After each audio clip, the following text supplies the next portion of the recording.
a lot of people carry alcohol stoves, and it's always fun to, you know, have a campfire every night and stuff. And I was always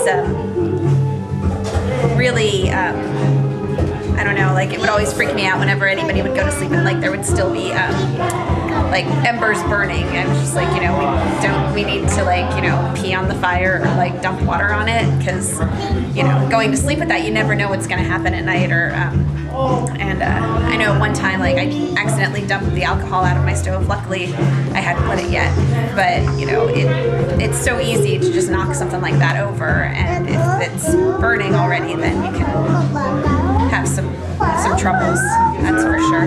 Well, I mean, I'd say just don't make a fire unless you really need one. I mean, I was around fire on the trail, never started one myself, and it was, you know, it's nice to have a fire, but for the most part, it's just not worth it. And, you don't need it, so I'd rather just go without it and not risk, and not just, you know, even though you're only damaging a little fire ring or just a small little piece of land, it's still altering the environment, and you're collecting wood from all around. That's that, you know, might as well just let the wood be there.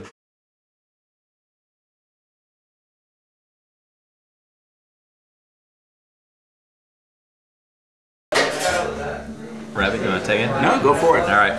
Well, anyway, I guess we should preface this with we met on the AT in 2001, and a good friend of ours was also through hiking the PCT in 05, had an incident where he was cooking somewhere north of San Jacinto. Yep. And actually down near I-10. Yeah, just kind of casually, you know, completely innocently using his alcohol stove to cook dinner one night after a long day.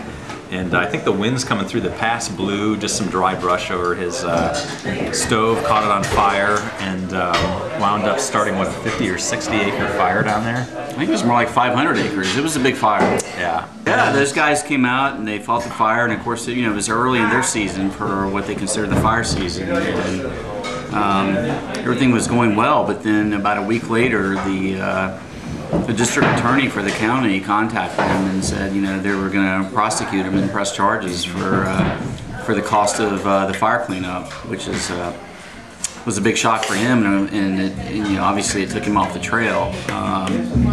He had in the course of the fire, he lost his tent, he lost his all his gear, and basically had to quit the trail. That's the issue with the dry and the windy conditions in Southern California, with the low humidity like that, is that we kind of set ourselves up to have that situation happen. We never think, you know, most of us come from other places and from places where the humidity's higher, and we don't think about that as being an issue, but yeah, it ruined the through hike. Yeah, and I guess I think the moral of the story is that, you know, it could happen to anyone, so you really just need to kind of be smart and take some precautions and make sure you're being fire safe.